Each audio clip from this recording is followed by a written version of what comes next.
来了，钩尖刺穿鱼嘴，这股力道蛮牛一样。我靠！退一步借力，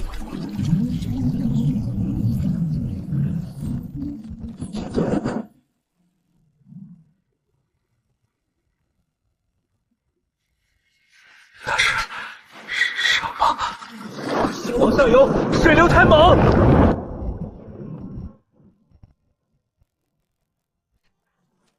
疼，浑身疼，眼皮重得像灌了铅。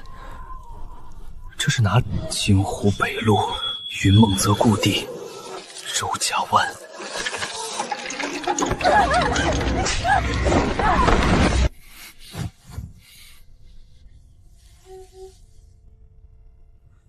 尼玛！我钓鱼把自己钓重生了。也罢，前世能做起来，这辈子一样能做起来。脑壳里头的货还在，化学配方、物理原理、机械图纸，几百项发明的数据全刻在脑子里。这个世道什么都没有，那就什么都是机会。有人，柳如烟，他媳妇儿，个斑马，这么漂亮的女人是老子的媳妇儿。这柳如烟，他媳妇儿，个斑马，这么漂亮的女人是老子的媳妇儿。这大概是老天爷把他扔到这个鬼地方之后，唯一给他安慰了。他盯着我，那种被折磨怕了的恐惧，不能哭出声。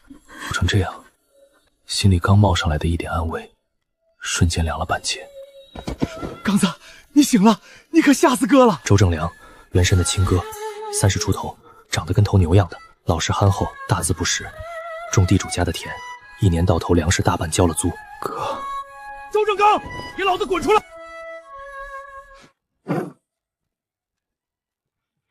你们搞么事？你弟弟自己写了欠条，白纸黑字花了压咱老爷20两银子，今日到期还钱，要么还钱，要么把媳妇儿领走抵债。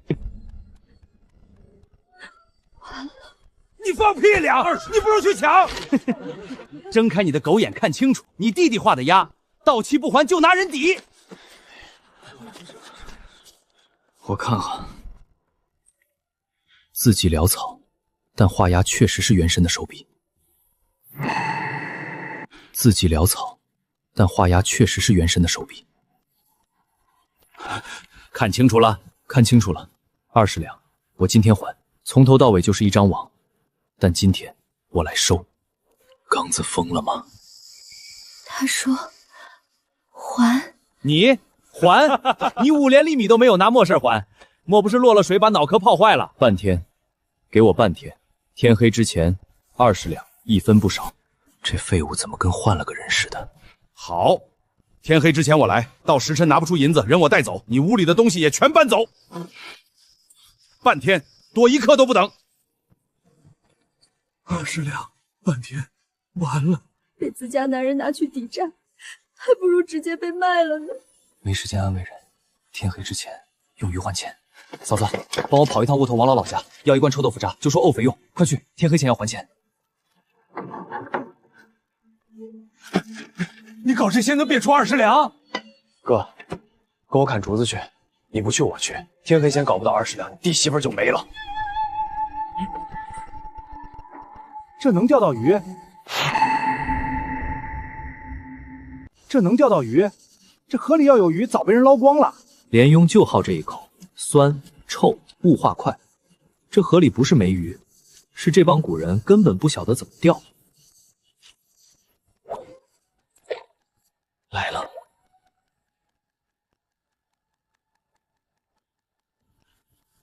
中了，没硬吧？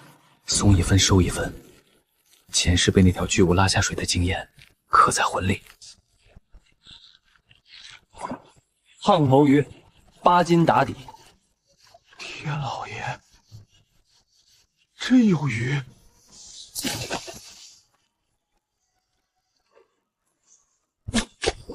连杆，一条接一条。够了，够了，再多拿不动了。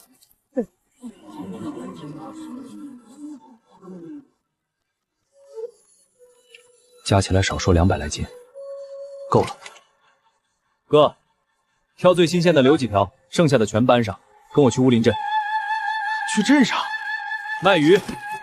吓我！这大的胖哪来这么多？这个时代胖头鱼在内陆绝对是稀罕货。新鲜胖头，刚出水的胖头，8斤一条，活蹦乱跳。过了这个村儿就没有这个店。各位莫急，鱼不多，卖完没有。想要的开个价，价高者得。活了30年，从没见过这么做买卖的。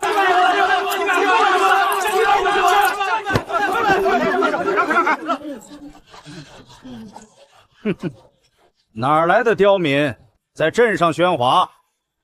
刚才跟在刘三身后的那个胖管事。我卖鱼不犯王法吧？卖鱼可以，但你这鱼哪儿来的？莫不是从咱老爷鱼塘里偷的？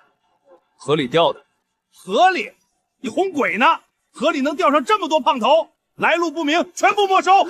按规矩拿人东西要有凭据，你凭什么是说我偷的？你说这鱼是你们塘里养的，塘在哪儿？养的什么鱼？今年放了几多鱼苗？说得出来吗？说不出来就是诬陷。光天化日之下，仗着刘员外的事儿强抢民鱼，让大伙评评理，这还有王法吗？又出来欺负人了！你这刁民！我卖鱼换钱还债，光明正大。你不让我卖，是不是不想让我还你老爷的钱？好，你卖，老子看你能卖出个什么花样来！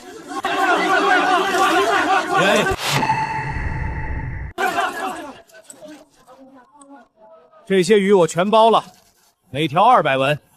这么大的胖头，放到酒楼做成菜，一道就能从翻几倍价，够20两了。银子码好，欠条备好，等他们来。那是银子，他真搞到了？不可能，这废物半天之内怎么可能搞到20两？银子在这里，20两，欠条还我。不光搞到了，还当着全镇人的面把刘家的脸踩了一脚。与你无关，钱在这里，欠条还我，2清。周元哥，20两你还了，但你把老爷的脸踩了，这个事儿不会就这么算了。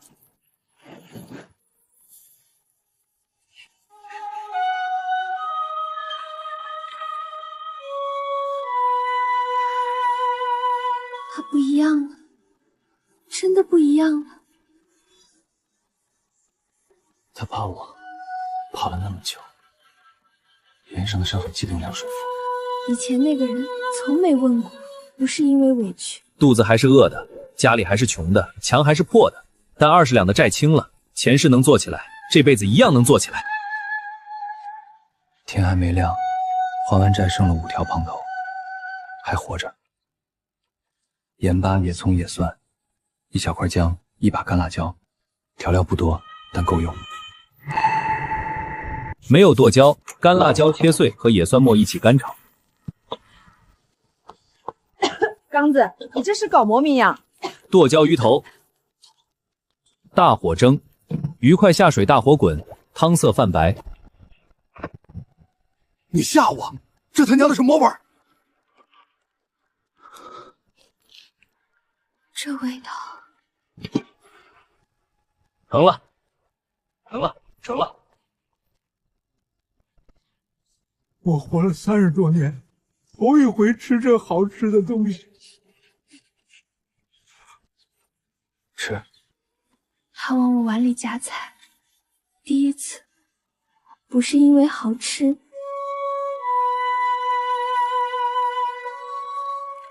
不是因为好吃，是因为这个男人第一次往他碗里夹菜。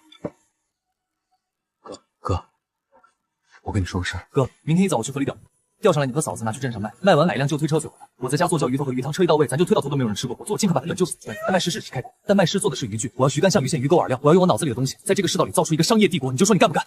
干！第一步开始了，饵料加了豆沫粉，比前天更细更黏。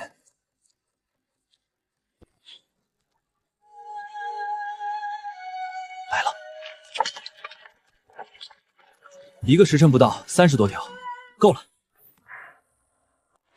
照昨天的法子卖，卖完买推车，再买面粉、猪油、盐巴、干辣椒、大蒜、生姜，越多越好。再搞一口大铁锅。买这多东西，银子花光了才能挣回来，这是投资。如烟把辣椒倒了。这是他2天来第一次叫我干活，不是打，不是骂。当家的，你以前不会做这些的。人掉河里差点淹死，醒过来总得变点什么。他说变，真的变了。大火猛菌，加姜片、野葱段、猪油，成了。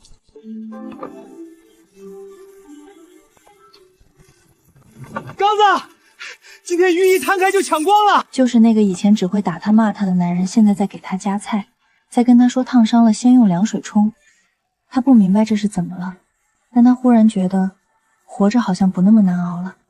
剁椒鱼头，现蒸的，又鲜又辣，吃过某的？鱼汤奶白的，鲜得你舌头一下可。你哈我这是什么味儿？一盘15文，鱼汤1罐5文，买整盘的送1碟子蒜蓉酱，15文一盘，贵了吧？8斤的胖头剁下来的鱼头，一个2斤重。你去酒楼点一道荤菜多少银子？划算不划算？你随便打听。给我一盘，再来1罐汤。收钱收到手抖了。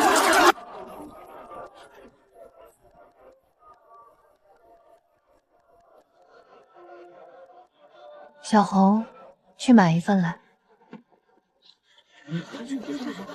这个鱼头来1盘，汤2罐。买整盘的送酱，忘了给你。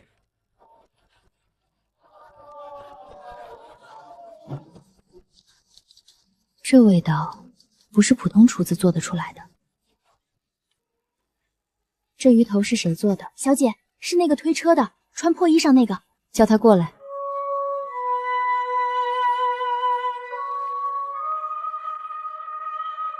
你叫什么名字？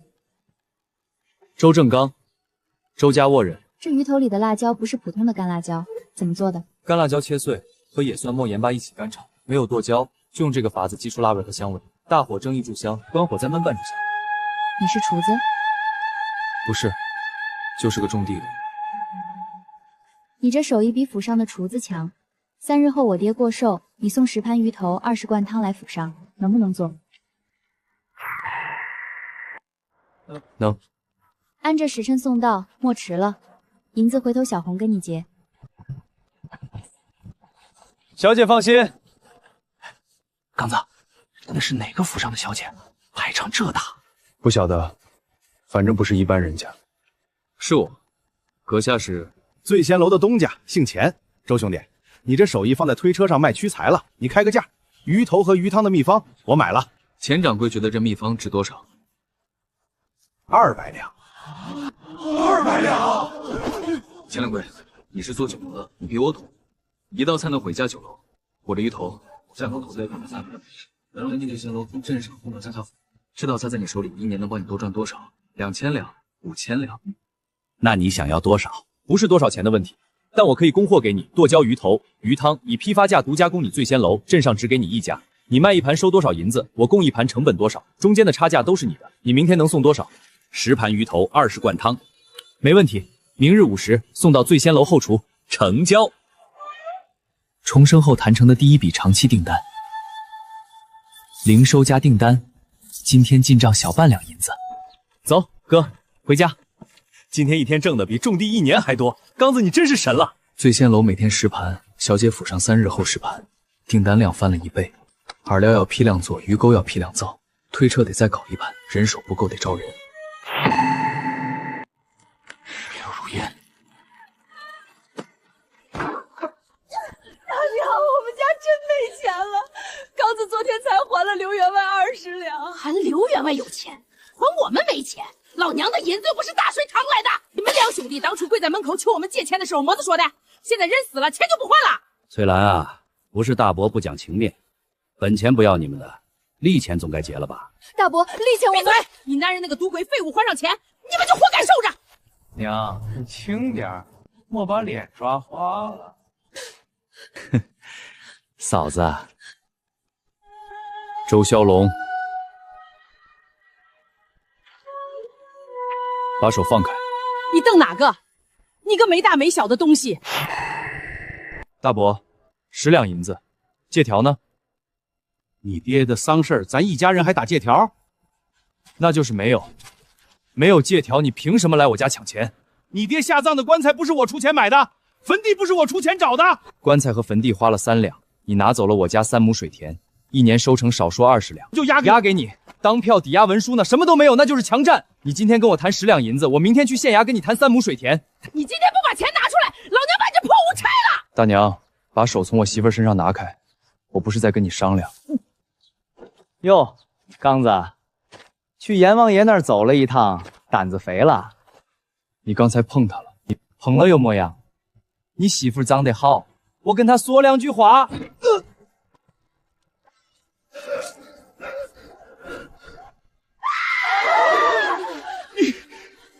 你翻了天了！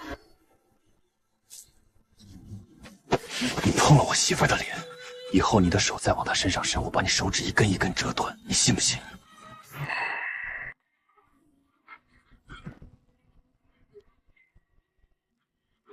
大伯，要讨债去县衙拿状子，不走我就当你是来打人抢东西，自卫还手，打死不犯法。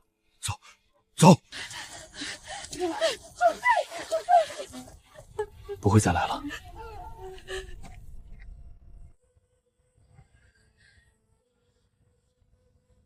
疼不疼？以前那个打他骂他的男人是假的吗？还是现在这个是假的？他不知道，他只知道这个蹲在他面前的人手是热的。哥，从明天起，院子背2根棍子，以后再有人敢进来欺负咱家人，打断腿。不是疼，大伯敢上门抢钱调戏他媳妇儿，凭的不是长辈身份，凭的是他窝囊好欺负。今天一拳砸断周孝公的鼻梁，他们就滚了。不是因为有理，是因为够狠。这世道不讲道理，只讲拳头。有脑子有技术能赚钱，但没能力保护，赚再多银子也是给别人攒的。这个世道光有钱不够，得有自保的能力。前世搞军工出身，一把简易手枪不是难事。图纸今晚画出来，明天去找张铁匠。每个零件的尺寸都在脑子里，前世画过无数次，换了一具身体，照样分毫不差。枪广长6寸，内径3分，击锤簧用临铜片淬火，握把内藏弹仓。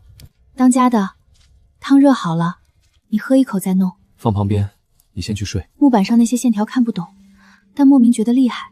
以前这个时候他不是赌钱就是打他，现在他在油灯底下画图，这才应该是他本来的样子。还不去睡？当家的，你今天为什么要打周骁龙？因为他碰我媳妇儿了。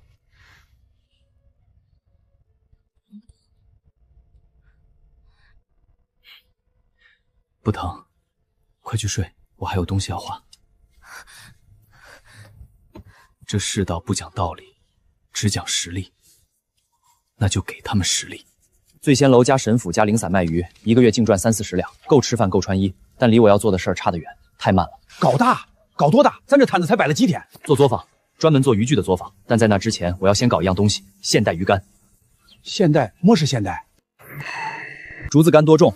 能钓多大鱼？甩得远不远？10来斤顶天了，再大杆子断，甩个2、3丈了不起了。我要做的杆子重量只有竹子的1半不到，20-30斤的鱼直接硬拉，甩竿甩10几丈远。核心是材料，碳纤维。碳纤维？么是碳纤维？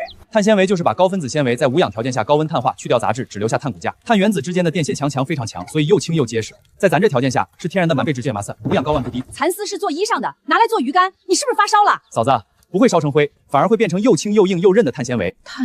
碳纤维？碳纤维？所以咱要去布庄买蚕丝，不光买好的，还要买废料。布庄裁衣上剩的下脚料便宜，当主料。好的蚕丝布做表层，另外再去药铺买硝乙氯勺，杂货铺买桐油、铜皮、烈酒，铁匠铺挑细铁棒和碳块。当家的，蚕丝真能养过蚕，那东西除了做衣裳，就只能做背面。再要2斤废蚕丝，裁衣上剩的下脚料，越碎越好。公子要那个做么事？沤肥。3件事同时搞：蚕丝脱胶煮碱水，烈酒蒸炉提水晶，硝石氯伐甘露制硝酸。这又是锅又是管子的，这又是锅又是管子的，搞么事？3样都不复杂，但都需要时间，一起搞省功夫。煮蚕丝做嘛事？蚕丝外头裹着一层丝胶，占重量的2成多，不去掉直接碳化出来的碳纤维杂质多，强度打折。碱水脱胶是标准的预储炼狱工序。比炼丹还像炼丹。湿的不能直接碳化，水分在高温下会变成蒸汽炸开纤维，碳布就废了。碳纤维在纤维方向上强度极高，但换个方向就弱，所以铺层要交叉，一层经线，一层纬线，再一层斜向，这叫各项异向材料的铺层优化。跟编竹席子一个道理。对，嫂子，你已经掌握复合材料的精髓了。石板压铸是为了密封，碳化必须在无氧条件下进行，有氧气蚕丝就烧成灰了。把纸塞进密封罐子里，放在火上烤，它不会烧起来，只会变成黑的，那就是最原始的碳化。哦，就是闷着烤。对，闷着烤。沙子分红不发亮，大约300度。太对碳化不完全，太高碳纤维会分解。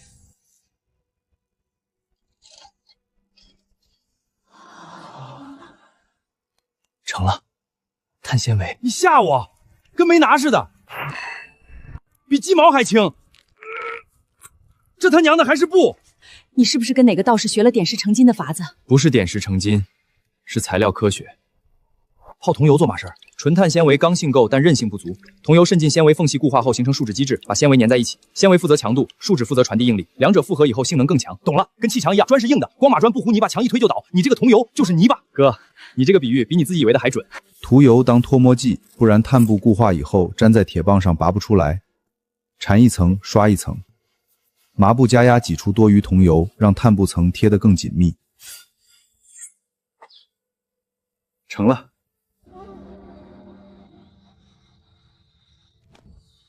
刚子，你嫂子，你老实跟哥说，你是不是被那条鱼拖下水以后，在水底下碰着龙王了？龙王给你开了天眼？差不多。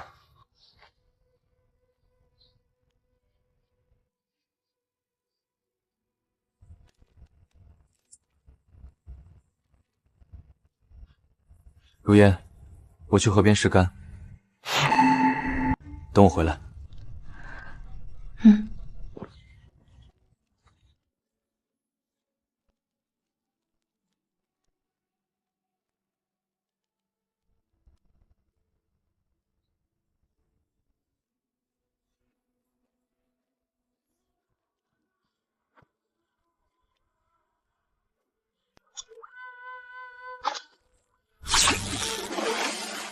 中了！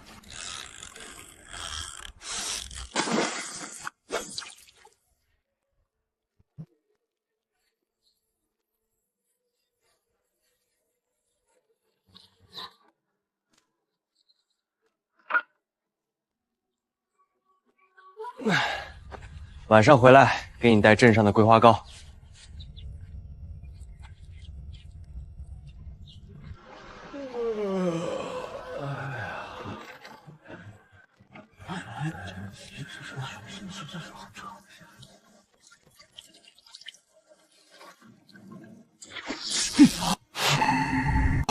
中了！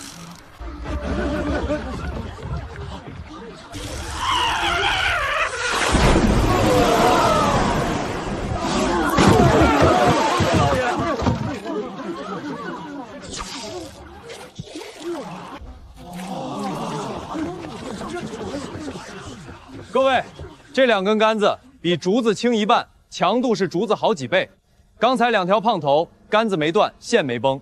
我今天只带了2根来，卖完就没有。500两，1000两，2根我全要了，3000两，5000两。老夫姓贺，在江夏府当过差，这杆子里的学问，老夫看得出来。杆身轻的离谱，弯不断，环大小不一，却各有5000两，老夫全要了。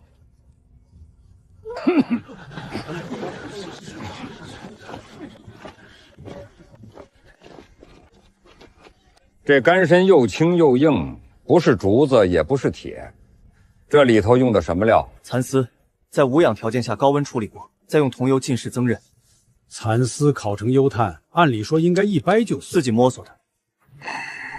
你这杆子韧而不脆，里头有门道，这手艺是谁教你的？老夫姓谢，荆州府1万两。老夫不是你还价，是告诉你这手艺值这个价。成交。天下鱼须出荆州，必须货送的台钓竿30根。你可算来了，小姐今天专门吩咐厨房给你留了灶台。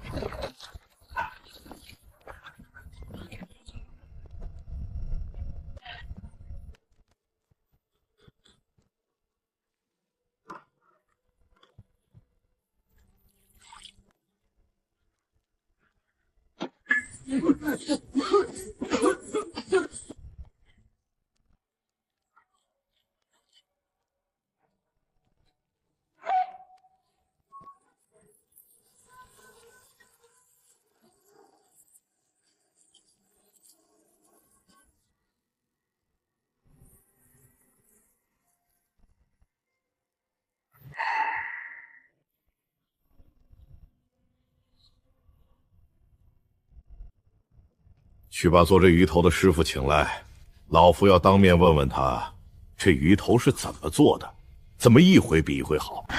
周公子，小姐请你去前厅，有贵客在，点名要见做这鱼头的人。这就是我跟你说的那个人。刚才在古钓台，2根杆子卖了1万两。小姐见笑了，做鱼竿和做鱼头一样，都是自己瞎琢磨的。当下府同知刘大人的公子，今日随舅舅九一到来的。这位就是那个卖鱼头的，听说你还卖鱼竿，一根杆子卖了1万两。刘公子没看见刚才这位周公子的杆子，2条30多斤的胖头硬拉不断。周公子先是说的招牌杆子，怕是还扔鱼肉内，米酒腌过，要3连，自己琢磨的。刘公子说的是，醉仙楼的招牌鱼头，改天草民也去尝尝，学习学习。不知道师从何处，考过功名没有？没读过书，所以自己瞎琢磨。哦，原来是个白丁，沈小姐。一个不省到荡西宫的鱼，我倒是想见识见识。有没有功名，我爹不在乎，我也不在乎。不如约一场，就在这古钓台，我拿我的竹竿，你拿你的杆子，看谁钓得多。就当给沈小姐助个兴。刘公子，今日是家宴，小姐好意心领了。刘公子既然有兴致，那草民就陪公子玩玩。不过既然是比试，总得有个彩头。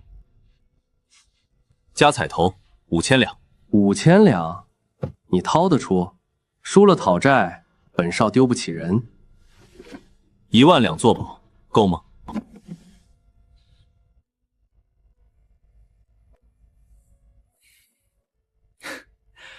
好，那就这么说定了。2日后辰时，古旧台见。周公子，那个刘公子不是什么好东西，他爹是江夏府同治，他在府城横着走惯了。今天他为难你，是因为小姐对你太客气了，他嫉妒。2日后他肯定会使绊子。他那个小厮鬼精鬼精的，以前帮他在花船上偷渡往渔网里塞鱼，你可别让他们坑了。他钓鱼水平怎么样？他平时也就拿根竹竿在花船上摆摆样子，钓上来的鱼还没巴掌大。小姐说了，2日后他也去，给你助威。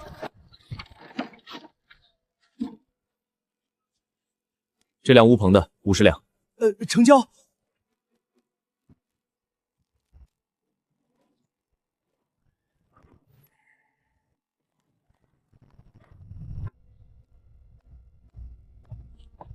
藕荷色襦裙，月白罩衫，再加一套细棉里衣，都按上次量好的尺寸拿。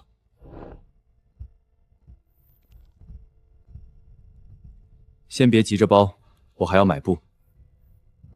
这身比那身藏青的还精神。公子还要什么料子？小店刚从荆州府进了一批新绸子，不是做你铺子里那些衣裳，我自己有款式，自己回去做。军绿色厚棉布1匹，浅灰色细棉布透气性最好的2匹，黑色厚棉布1匹，卡其色厚棉布1匹，淡蓝色最薄的丝罗1匹，白色丝罗1匹，弹性好的细棉布半匹。周公子，您要的这些颜色和料子，有些实在是不常见。军绿色厚棉布小店只有半主存货，还是去年当兵的客人订了又没来取的。卡其色厚棉布老朽得去后头翻翻，记得是有2主，堆了好几年了。都拿来。公子，老朽多嘴问一句，您买这么多不常见的颜色，是打算做什么样的衣裳？这衣裳老朽做了大半辈子，从没见过这样的。这帽子又是什么名堂？鸭舌帽，钓鱼的时候戴的。帽檐长能遮太阳，帽顶软能折叠塞进口袋。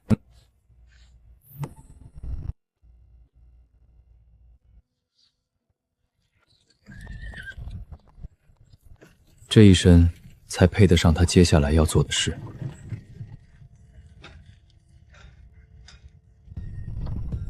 周老板，你换马车了？刚买的。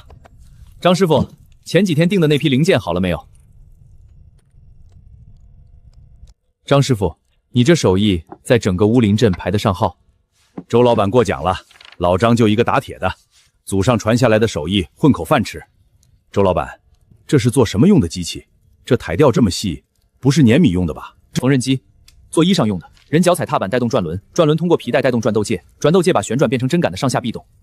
针带着线穿过布料，底下有一个摆撮勾住线环，2层线一角就是一个针脚。这台机器做出来，一个人一天能缝几10件衣裳，比10个绣娘还快。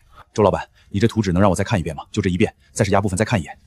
老张打了20年铁，锄头门的铁狮子我都修过，但这些东西连县衙门口铁狮子我都修过，是从来没碰过。你这图纸上的东西跟我以前打那些粗笨家腕不是一回事。我老张打了20年铁，头一回看见这种东西，能打出这玩意儿，我这辈子铁匠就算没白干。针杆直径不到100撮我来做，硬了会断，软了会变形，位置偏差1丝的断线速击搅就没饭。好，机架、转轮、转动钢、拉臼，我来。针杆和摆撮。图纸留在了张铁匠的铁蛋上，那台机器做出来，这个时代没有人能想象。他正在一车一车的把那个世界里最好的东西搬到这个时代来。前世在实验室里用精密台钳夹着零件，现在有一把锉刀、几块砂石和一双手。没关系，手搓就手搓，换了个时代，换不了脑子里的东西。那是谁？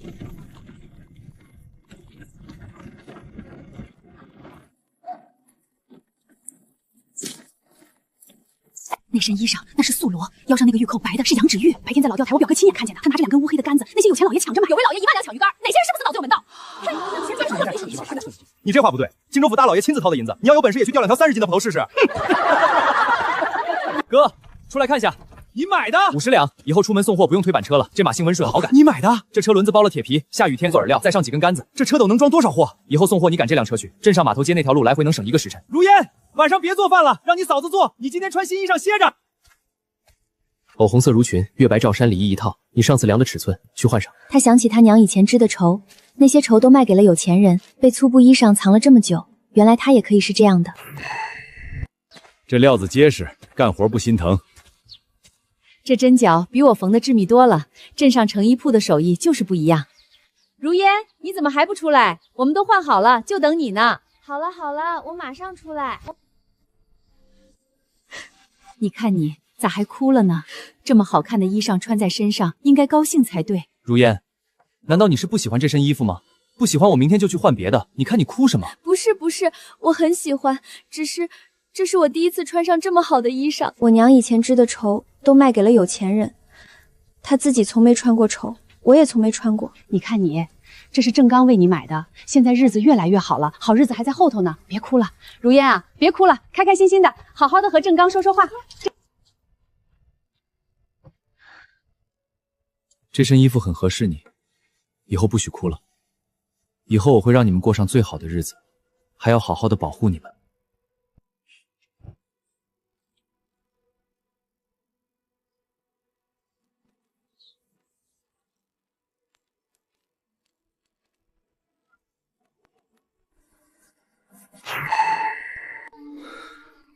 他以前从没被他当成人看过。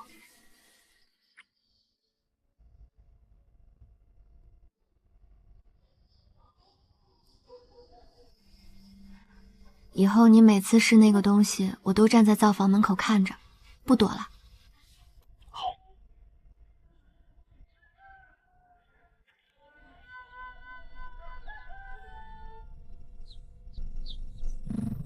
哥，先别走，银子在桌上，一共200两。今天2件事，第一件去请里长，厂房要盖，地在村里，得让里长当着村里人的面把地界划清楚，地契过明路。里长，周德厚那个老抠门，请他干事得花银子，5两辛苦费已经备好了。你就说周正刚请他过来喝茶，他听到有茶喝自然就来了。周老弟，你让人叫我过来是为了荒坡那片地的事儿吧？周里长，大热天劳动您跑一趟，进屋喝杯茶。荒坡那片地闲置了好几年，县衙的公文我已经拿到了，批的是工坊用地。今天是请里长来做个见证，当着村里人的面把地界划清楚，地契写成白纸黑字。那片荒坡在榆林教上记的是10亩，你要圈多大？10亩全要。另外山脚那片碎石地也一并圈进来，那是荒地，没记在任何人名下。2片加起来大概15亩，按市价算，10亩坡地每亩10两，5亩荒地每亩5两，总共125两。我不抹零头，凑个整200两，多的算我捐给村里修路。另外这5两是给里长的辛苦费。好，周老弟做事痛快，我老周也不能拖他。地契今天下午就送到衙门去盖印，10亩坡地加5亩荒地全划到你名下。你没听刚子说吗？加5亩荒地200两银子，多的个娘！这得村里修路，咱们出村那条烂泥路，下雨天踩一脚陷一脚，他说修就修。各位乡亲，地契今天去衙门盖印，等里长回来，地界桩子一打，我当场就招工。泥瓦匠要10力壮的杂工要20个，工钱比镇上高1成，中午管1顿饭，顿顿有肉。刚哥，算我一个，我会砌墙，我能比镇上高1成是多少文？嫂子，你帮哥登记名字，这些是买料和发工钱的，砖瓦木料今天就去定，水泥我自己上。饼削细一点。刚子，你怎么来了？我听说你把里长请来了，要圈一大片地建作坊，200两银子，是真的？真的。铁柱，我今天来不是跟你说厂房的事儿，我是来找你帮我的。帮你？我除了力气什么都不会，就是要你的力气。不是去工地搬砖，我要在家里装些东西，一个人搬不动，还有一堆派腿的活，买东买西，送信取货，都得有人帮我跑。你跟在我身边，我让你做什么你就做什么。1个月10两银子，中午晚上都在我家吃，顿顿有肉。10两？刚子这太多了，使不得。我啥也不会，就会种我，有一身力气，扛东西搬东西我行，别的我真不会。没能请我10两银子，你亏大了。你以前背过我2回，全村人都绕着走的时候，就你把我背回去，我信得过你。银子你拿着，我要你干啥你就干啥。刚子，我赵铁入别的没有，力气有一把。你信得过我，我就跟你干。你让我干啥我干啥，绝不含糊。好，把锄头带上，去我家。今天先帮我抬个铁架子，铁匠刚送来的，我一个人抬不动。周老板，人给你带来了，这是老孙，在荆州府打了15年铁。这是小周，精细活比他师傅还利索。这里是200两，张师傅，你拿着，买料添工具，安排人手，你们自己看着办。周老板，你就这么信得过我们？缺什么就直接买，不用事事问我，疑人不用，用人不疑，我只看看结果。图纸给你们，按图施工，尺寸一丝不能差，工期1天不能拖，能做到半年之内，我让你们每个人都成大老爷。周老板，你这话撂这儿了，我老张把话也撂这儿，跟你干，这辈子不亏。把风箱搬下来，炉子先支在外墙根，今天就开始干。铁柱，你帮我把这2个木箱里的机架搬出来，今天下午这台机器得装好。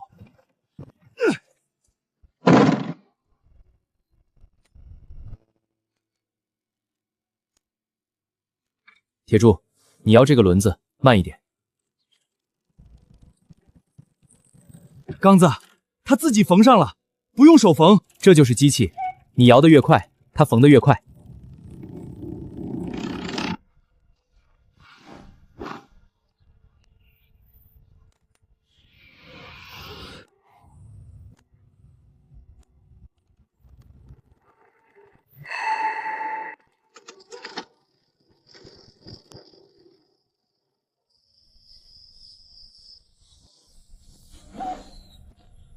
这身衣裳让他一瞬间以为自己回到了前世。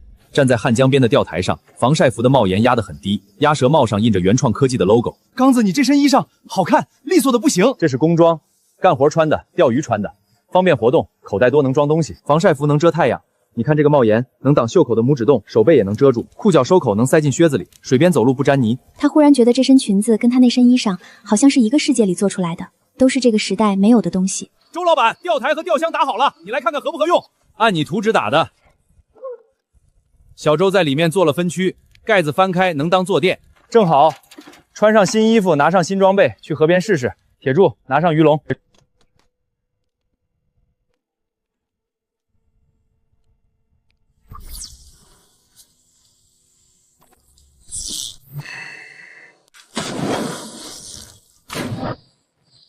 铁柱，抄网。前天听二麻子说你钓鱼卖钱，我还不信。今天我是亲眼看见了，我就钓了这么多大鱼，是我小看你了。走吧，回去做鱼。今晚请大伙儿吃顿好的。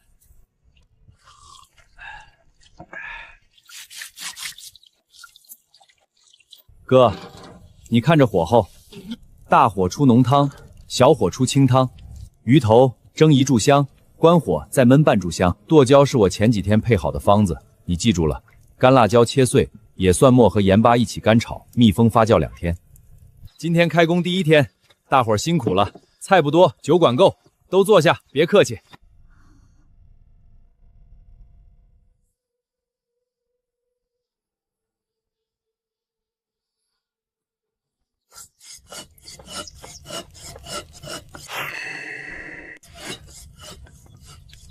哥，过来坐，有几件事跟你说。第一件，厂房。工钱加倍，不管泥瓦匠还是杂蓉，从今天起工钱翻倍，人手再加20个，让孙大柱去村里吆喝，告诉他们厂房建完以后，愿意留下来的可以进作坊做工，工钱绝对比种地高，而且稳定，按月发，不拖不欠。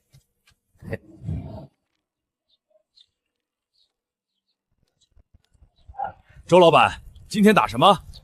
搅拌桶的动力不用手摇，用电，电机带动主轴转，人只负责加料和出落，开关一按自己搅。周老板，这个圆筒子电机是干啥用的？给搅拌桶提供动力的，不用手摇，不用脚踩，通上电它就自己转。电是啥东西？你看不见，但它存在，就像风，你看不见风，但风车会转。电也是一样的道理，它通到电机里，电机就转起来，带着搅拌轴转，人只要往里加料就行，不用摇轮子。这东西不用人摇自己就会转？会，开关一按就转，再一按就停。张师傅，还有几样东西。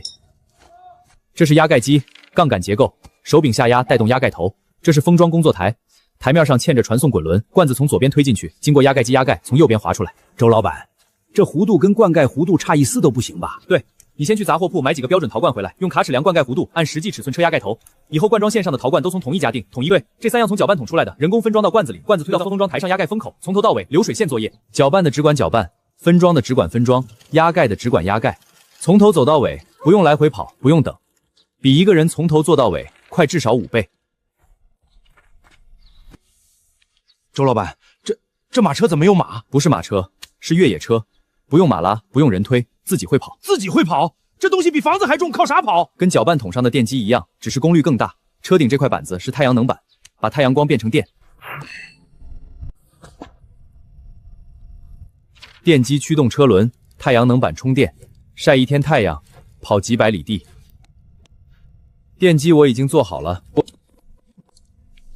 转子上绕的是铜线，通电以后产生磁场，磁场和定死上的永磁铁互相作用，转子就转起来了。电流越大，转速越快，关掉电源就停。这东西是自己转的，通了电就自己转，不用人摇，不用马拉，不用烧柴，开关一按就转，再一按就停。搅拌桶上的电机，缝纫机上的电机，以后越野车上的电机，原理都一样，只是大小不同。往后你们打的所有机器都配上电机。人力生透力的时代该翻台了，电存到座位底下的电池里，电池驱动电机，电机带着车轮转，有太阳就能跑，不用喂马，不用伤油，晒一天太阳，这铁疙瘩就能自己跑。能，太阳光是一种能量，这块盘子把它变成电能，就像江边的风车，把风变成轮子的转动是电，电再通到电机里，电机再把电变成转动，中间多了一道手续，但道理一样。周老板，这个悬挂左边轮子压到石头，只有左边弹簧会动。对，独立悬挂就是这个意思。对，独立悬挂就是这个意思。左边压石头，左边弹簧压缩，车身不晃。普通车桥是一整根轴连2个轮子，一头压石头，整根轴都跟着翘，车身就颠。这个设计我打了好几年铁，从没见过。以后你们不光要打，还要批量打。越野车先做一辆样车，跑通了以后做货车，后面加挂斗，一趟能拉几千斤料。再往后做客车，一趟能拉几10个人。往后你们要打的东西，没有一样是这个时代的人见过的。周老板，我老张打了20年铁，锄头、菜刀、马蹄铁。上个月你第一次来我铺子里，让我打枪管和击锤簧，我以为那是这辈子打过最古怪的东西。后来你让我打缝纫机，打搅拌桶，现在你让我打越野车，这个东西没有马，自己会跑。我老张不知道你说的是什么，但我信你说怎么干，我们就怎么干。你们先打搅拌桶和压盖机，这个今天就要。越野车的底盘大梁和悬挂件，我给你们单独列一张进度表。车架先焊，悬挂件、铜箔最后打。车身不用你们管装，我自己来。电机不要直接跟我说，缺什么银子不够了随时拿。周老板，我们几个打铁的命，从今天起就交给你了。上次那2两还剩一大半。老孙，风翔拉起来，炉子稍旺。风翔拉起来，炉子稍旺。搅拌桶桶体今天卷焊完，压盖机杠杆支架你也得拿下。摆臂的事儿等料到了，我跟你一起干。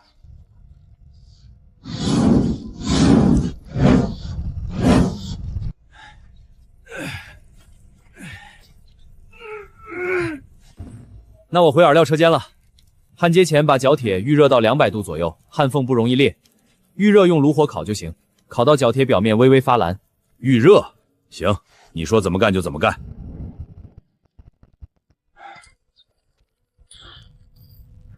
周老板，马师傅和王师傅明天就到。老孙，摆臂由你负责。你看这个位置，摆臂连接车轮的一端要锻造成弧形，弧度跟车轮转向节匹配。锻造的时候先烧红，用模具定型，再淬火增加强度。模具现做还是用现成的？模具现做还是用现成的？现做，用硬木先雕一个模具样板，照着样板锻，左右摆臂对称，弧度一样，误差不能超过半分。锻造完以后，表面打磨光滑，不能有裂纹。周老板，这个独立悬挂2个轮子互不影响，我琢磨了一晚上，还是想不明白，你怎么让他们各动各的？关键在这个扭杆弹簧，它不是传统的钢板叠在一起，而是一整根弹簧钢棒，一头固定在车架上，另一头连在摆臂上。车轮碾过石头的时候，摆臂往上抬，弹簧钢杆被扭举，把冲击力吸收掉。石头过了，弹簧扭杆自己弹回来。左右2个车轮各有一套独立的摆臂和弹簧，一个动另一个不受影响。弹簧钢杠得多粗？直径1寸，材质要韧性好的弹簧钢，淬火温度850度油淬，然后回火到400度，让它既有硬度又有弹性。太硬了淬，一扭就断；太软了没有弹力，撑不住车身。油脆用桐油还是菜籽油？菜籽油，桐油冷却速度太快，容易脆裂；菜籽油冷却速度适中，脆出来的弹簧钢韧性好。脆完以后，把表面氧化皮打磨干净，再回火。回火的时候用炭火慢烤，烤到表面发蓝就行。横梁焊完以后用卡尺量间距，每一根都要量，偏差超过半分就拆了重焊。车架是大梁和横梁拼起来的，一根歪了，整车都跟着歪。焊接顺序从中间往两边焊，先焊中间2根横梁，把大梁定住，再往两边对称焊，这样热定力均匀，焊完不会翘。周老板，我老张打了20年铁，从没像今天这样痛快过。以前给人打锄头、打菜刀，打了一辈子都不知道自己在干啥。现在你让我打底盘大梁、打独立悬挂、打扭杆弹簧，这些东西我一说你说怎么干我就怎么干。等明天马师傅和王大夫到了，咱们人手就齐了。我老张这辈子从没带过这么多铁匠一起干，想想就痛快。我们几个打铁的命，从今天起就交给你了。刚子，这几个都是村里针线活最好的。张婶儿针脚比镇上成衣铺还细，赵家小媳妇儿绣花能在帕子上绣出蝴蝶来，还有王家二丫头手脚麻利，一个人能顶2个人用。大嫂辛苦你，你带他们先坐下，我跟他们说几句话。各位婶子嫂子，今天请你们来，不是让你们用手缝衣裳的，是用这个缝纫机，脚踩踏板，手推布料，针脚比手缝快10倍，更密更匀。学会以后，你们要做的衣裳不是这个时代任何裁缝铺里见过的。不是这个时代任何裁缝铺里见过的，是钓鱼穿的户外衣服，口袋多，料子薄，防晒透气，袖口收紧。刘大嫂，你来试试。我自己缝的。你踩的踏板，你推的布料，当然是你缝的。再踩一遍，匀速，别停，快不慢，针房又密又匀。以后我不在的时候，大嫂管生产。款式、尺寸、配色都照我画的图纸来，每件衣服做完以后检查一遍，线头剪干净，口袋对齐。铁柱哥，歇一歇，喝碗甜汤。周老板，你媳妇儿这甜汤熬得比我婆娘还好。刚子，这大梁比昨天那个搅拌桶还沉，咱俩一头，你喊1、2、3。沉，咱俩一头，你喊1、2、3。刚子，这铜线绕了多少圈？你到底是绕铜线还是绣花？几百圈，每一圈都要绕紧，松一圈电机效率就降1分。齿轮箱油方不能漏油，油溜光了齿轮就干磨，半路上爆死就麻烦了。铁柱，把方向盘递给我。这东西比马缰绳灵巧，缰绳还得拽2下马才动，这个转一下轮子就跟着动。老孙，你过来看一下转向老杆球头的间隙。间隙刚好，方向盘没有虚位。这球头是我昨天打磨的，偏差不到半分。砂配片磨合期要多踩几次。这弹簧是怎么想出来的？我打了10几年铁，没见过会动的弹簧。周老板，这万香节的角度你是怎么算出来的？不放直线上，中间有夹角。我把电机和后桥的高度差控制在2寸以内，夹角不超过15度。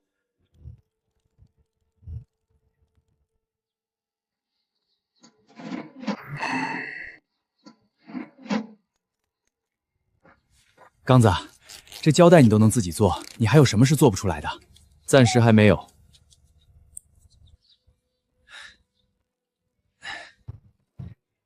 等麻布表面磨平了，刹车力会更均匀。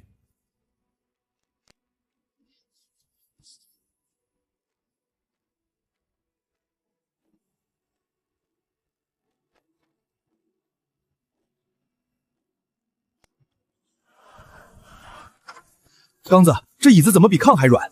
还有这个凉风从哪儿吹出来的？这风是凭空出来的，没有扇子，没有人在旁边摇，风从哪里来的？空调原理跟降噪吹进车一样，只不过风车是把风变成转动，空调是把转动变成风。刚子，我以前把你从路边背回去的时候，你连话都说不利索。现在你造了这辆车，我不是在做梦吧？把那个座椅放倒，后面还有东西。这罐子怎么是冰的？外面太阳那么大，罐子怎么是冰的？冰箱。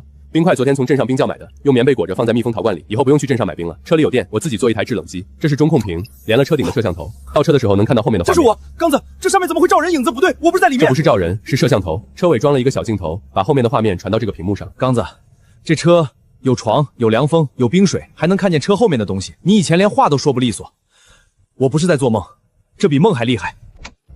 动了，刚子那根针动了，老天爷，他真的自己走了。我焊的大梁，他在跑。走，带你试试车。电机在里面，通了电它就转，带着轮子转，跟缝纫机一个道理。缝纫机你踩过，针自己上下穿，这个不用你踩，电通了轮子就转。这叫汽车，当然了，你也可以叫它铁牛。铁牛，汽车，不用马拉也可以跑的汽车。对，不需要马拉，它是靠电拉动前行的。它在动，底下有东西在转，不是马，是什么东西在转？电机在转，跟缝纫机针杆上下穿道理一样，通电了它就转。缝纫机你踩踏板针就动，这个不用你踩，电直接通到电池通到电机上，电机带着轮子转。你听这个声音，不是马在喘气，是电机在匀速转动，转速稳定，车身就稳，比马稳。因为马跑快了会喘，电机不会。这个车筐是什么做的？不是纸，纸透不过光。空调，外面那么热。空调，外面那么热，里面怎么有凉风？这个空调就是把井水的凉气吹进车里。井水冰嘎果我知道，你把井水搬到车上来了。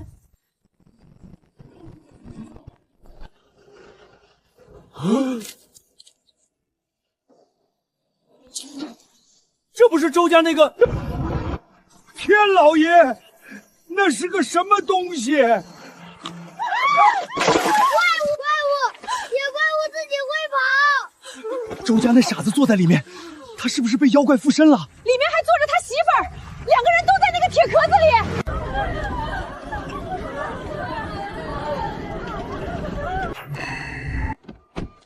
卷管是鱼竿成型的第一步，竿子能钓多大的鱼，3分看探布，7分看卷管。卷几10斤的鱼硬拉不断，卷得不好，探布层之间有气泡，竿子受力就从那里。探布是蚕丝碳化以后进桐油做的，比竹子轻1半，强度是竹子的好几倍。卷的时候每层刷1遍桐油，缠紧压实，不能有气泡，气泡留着固化以后就是弱点。铺层交叉，竿子弯的时候力均匀分散到每一层上，不会集中在一个地方断。今天先做10根样品竿，明天拿去老钓台亮相。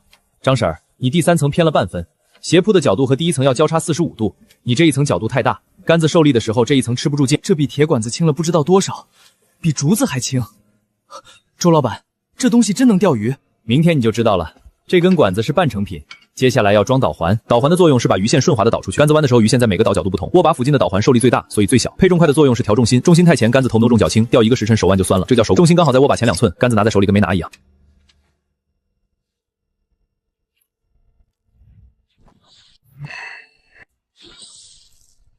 拿在手里跟没拿一样。比竹子竿轻了不止1半。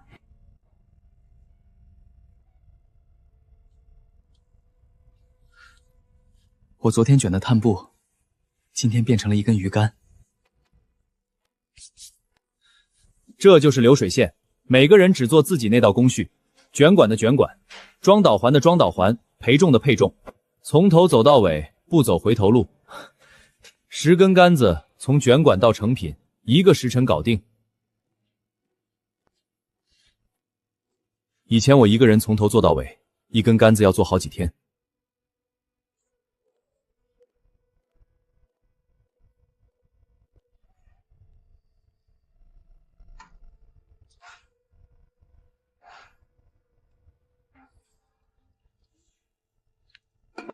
周老板，料称好了。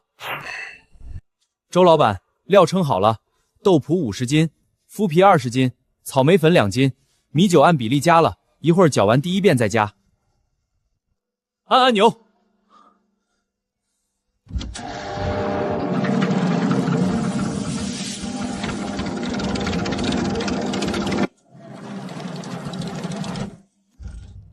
不用手摇，真的不用手摇。这么大一桶料，人摇得累死，按个按钮就自己转了。第1遍搅匀了，加米酒，再搅第2遍。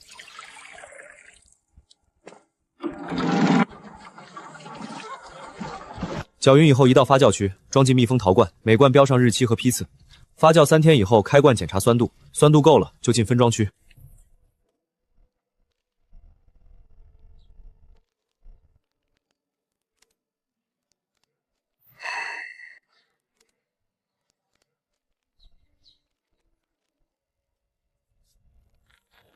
袋装的比罐装轻，运输方便，成本也低。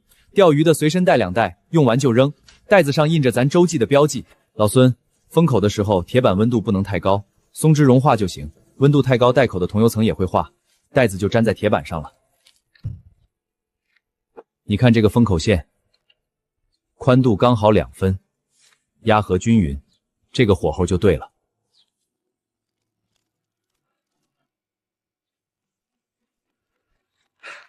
周老板，第1批袋装饵料全部封装完成，50袋，袋袋封口严实。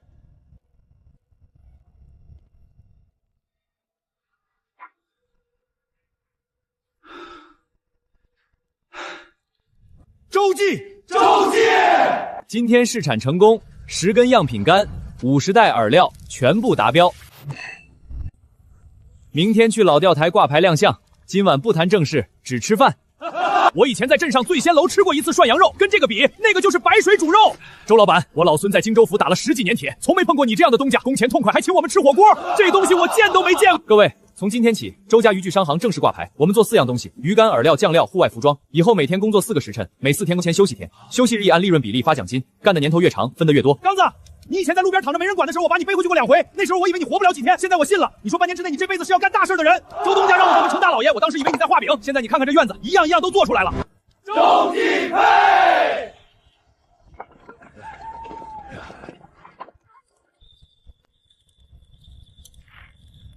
明天你去跟那个刘公子比钓鱼，彩头是5000两。5000两，他就是在给我送钱。送钱？去，不光要赢那5000两，痛主还要让明天宰在这里，不是一个在场家的所有比赛。那你还去？人都看见咱的杆子和饵料，赢那5000两，还要让明天在场的所有人都看见咱的杆子和饵料。杆子和饵料。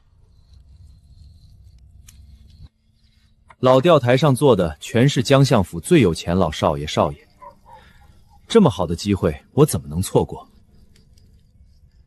我要让整个华夏都知道我洲际渔具，在这个时代，什么是科技的力量？这地方就是最好的舞台。刘公子花5000两为我搭台，聚拢观众，看似设局为难，实则是在帮我。这般好事难得一遇，明日我便用新式饵料与新钓法，让他们见识何为降维打击，打破头局。此战宝你或许不懂，明日为迎吉渔去看着，我定能让为咱们的家业铺路。往后新式渔具定会被所有人认可。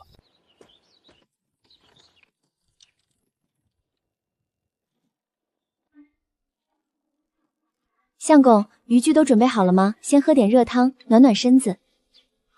你就放心吧，我的钓鱼技术你又不是没看到过。今天我包赢那5000两回来。那我走了，等我好消息。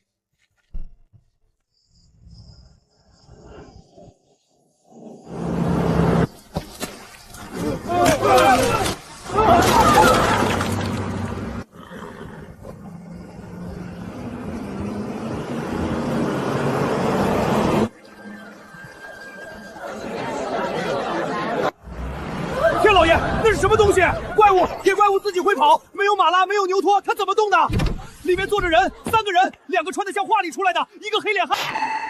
电机驱动，晒一天太阳跑几百里地。老夫以为你在说笑，今天亲眼看见，这东西比马车快了多少？你这身衣裳也是自己做的？洲际户外服装，专门为钓鱼设计的，口袋多，方便活动，防晒透气。刘公子还没到，他的位置在那边，老钓台最好的钓位。今天来了不少人，可不光是看你们钓鱼的，我刚才听见有人在打听你的杆子和饵料，金数惹不得。多谢沈小姐。铁柱，把杆子和饵料全摆出来。今天不光要赢了我，没想到你还真敢来，看见没有？这可是我花了大价钱从荆州府最好的竹竿铺子买来的，3根杆子，长短软硬各不同，1根钓潜水。你们这是穿的什么衣服？如此怪异。我们穿什么就不必和刘公子解释了。既然刘公子已到，那就开始吧。今日比试由老夫作证，2位各凭本事，重量多者为胜。时辰为1个上午，53克收稿称重，彩头5000两。53克收稿称重，彩头5000两。千灵之府的公子出手果然不一样。钓位不限，这河边古钓台上2位可以随意选择，双方可有异议？没有，没有。准备，铁柱，把钓台搭起来。疑神疑鬼，今天让你见识下本少的钓技。他在和面呢。沈老爷，我准备好了。开始！我这可是红虫，花大价钱买的神饵，你就等着掏银子吧。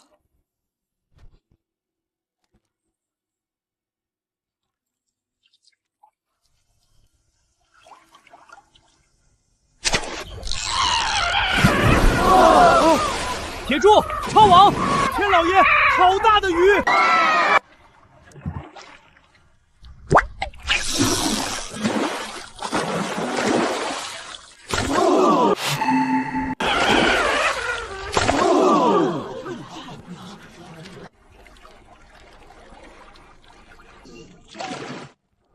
！34掉了，木盆装不下了。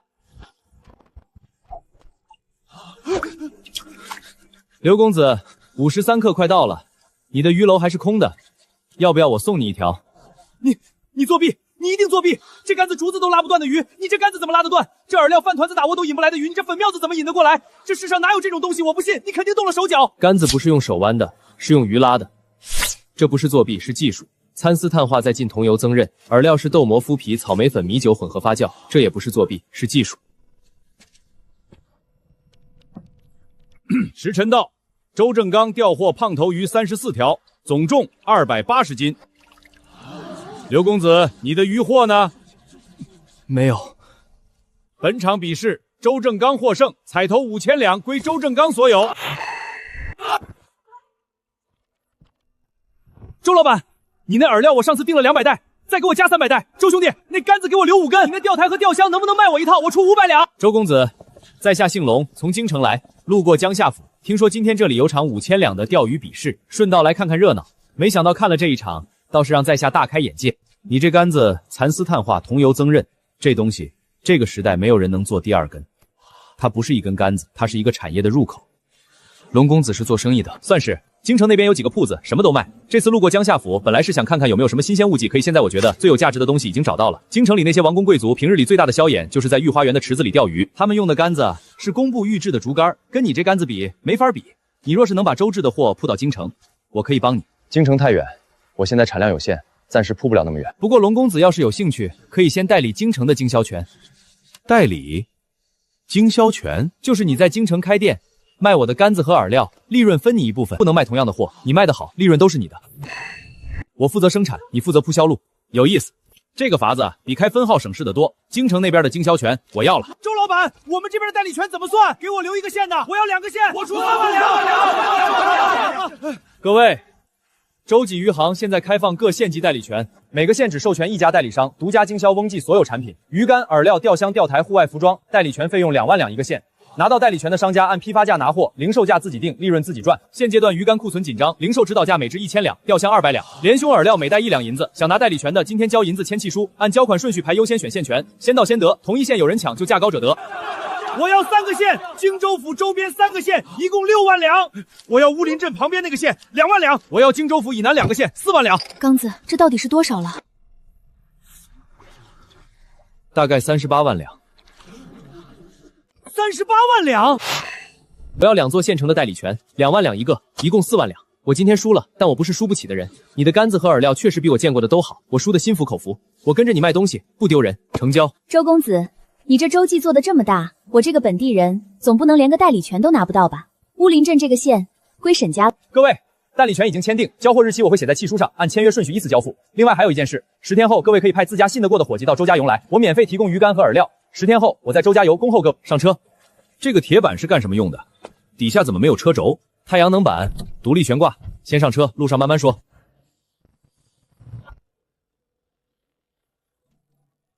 铁柱留在车上，把车门锁好。38万两，老子这辈子都没见过那么多银子，把银子分我们一半，就当辛苦费。这辈子都没见过那么多银子，把银子分我们一半，就当辛苦费，怎么样？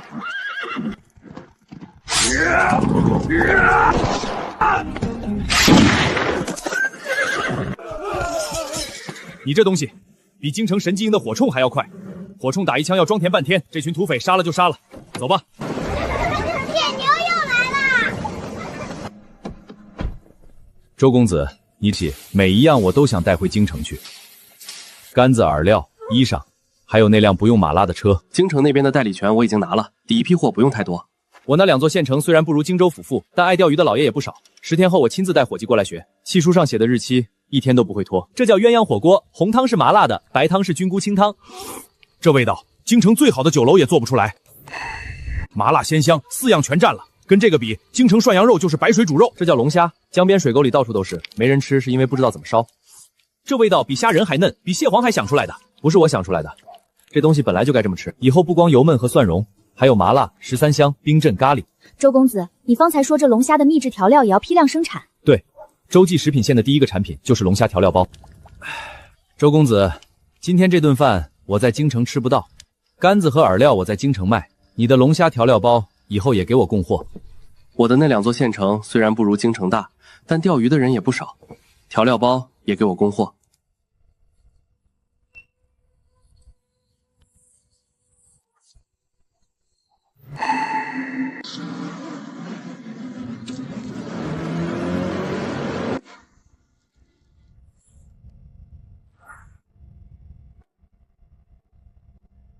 铁牛，今天的料称的比以前快了，熟了吗？刚开始我称1桶料要半天，现在不用看配料表也能记住比例。周老板，这桶搅完以后移到发酵区，发酵3天以后进分装区，我都背下来了。第1遍搅匀了，加米酒，再搅第2遍。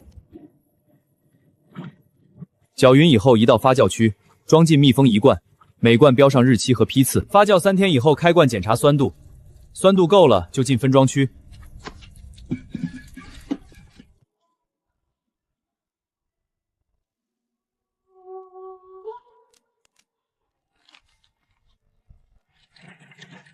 老孙，今天封了多少袋了？刚开工不到1个时辰，已经封了快100袋，封口质量稳定。昨天的货和今天的货封口线宽度完全一致。老孙，你这条分装线现在可以当样板了，以后新来的帮手先到你这儿学封口。周老板放心，这条线上出去的每1袋饵料封口都一样严实。